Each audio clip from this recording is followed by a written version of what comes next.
do a fall update video, but why not? I need something to edit over the winter.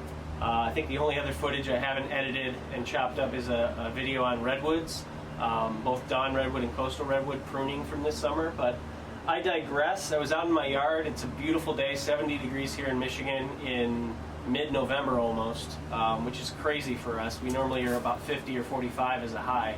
And we've had a full week of about 65 to 70 degrees, which is crazy. And so some of my fall colors are still hanging on some of the trees, and I figured while I'm out here, why not take some footage? So let's start with the Dawn redwood here.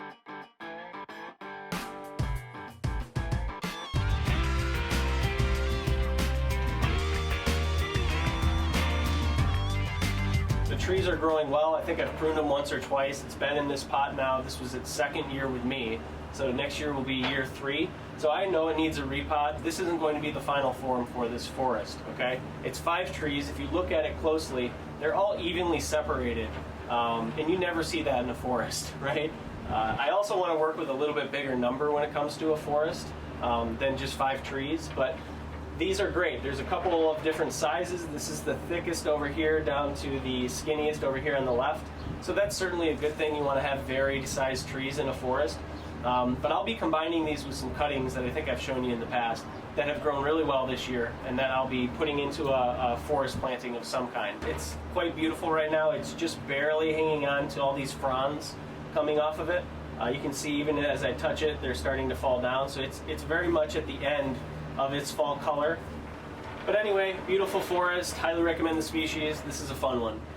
Well, no fall foliage on this one, and that's because this is the one that started it all for me. My coastal redwood that I got as a seedling when I went on my little tree pilgrimage out to Humboldt County maybe 3 years ago, and it's grown well. It's probably an inch or a little bit more above the Nebari, and I actually did the first repot that we've done, major repot on this tree this year. I may bring you that footage.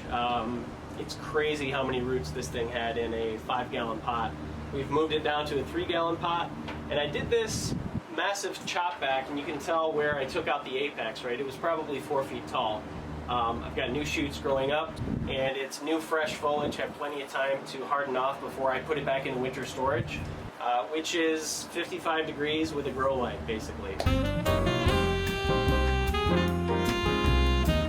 And it's not the best thing, I bet, for this species, but it does seem to have been working, right? I have relatively short growing seasons. Spring, it kind of recovers from being put outside. Summer, it starts to put on growth, and then fall, that growth hardens off. So I get like one big flush of growth, and gradually we'll hopefully grow this tree to a big enough size where it can be used as a bonsai. But I don't think we're that far away. I think I would like a 2-inch trunk and a slender, tall tree, maybe finish it around this high actually in the end, but develop some of that branching, of course, over time. So the plan for this tree right now with the root chop and the trunk reduction is to just make sure it gets through another winter, and next year we will make sure it puts on a lot of growth and continues to grow.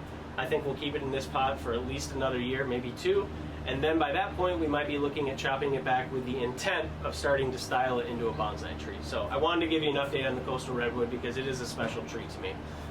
But anyway, why don't we just take a look at some of the other trees that are actually planted in raised beds or in the ground. There's a couple that have some really nice fall foliage for you, and then we'll wrap things up. So we'll take you back in time a month to October. Just a month ago, the maples were really starting to show color. A beautiful trident maple there in the center.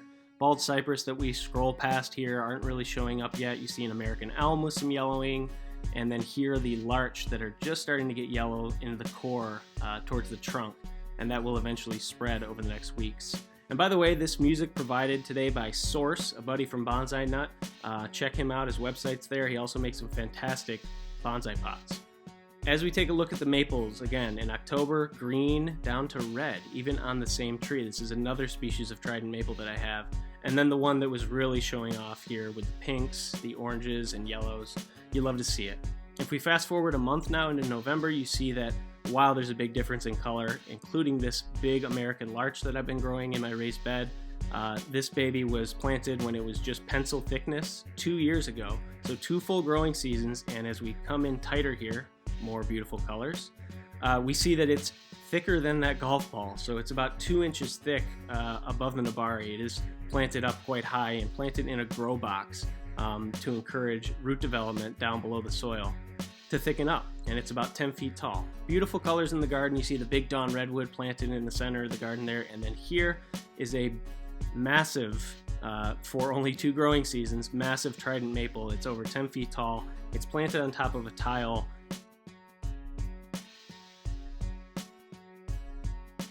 And you can see the beautiful fall show that it's putting on and the distinct leaf shape that it has. I love these trees. And then as we zoom in on the trunk itself, you see how thick it's gotten. Again, pencil thickness when it was planted as a seedling. It is now over 2.5 thick above the Nebari. We're gonna work this into a shohin over time. We're probably gonna air layer about 1 foot high on this tree and start developing the trunk line for the bottom. So there you go. It's crazy to me how much that trident maple has thickened up. I've heard people talk about if you put them in the ground how quickly they do that, but seeing it in person over the course of just 2 growing seasons, it's insane.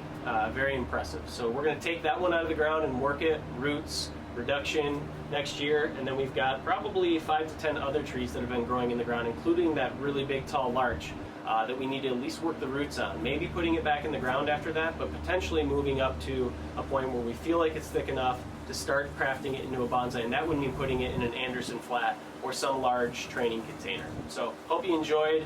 Always appreciate you guys tagging along with us. Hope you all have a lovely fall, and we'll talk to you next time.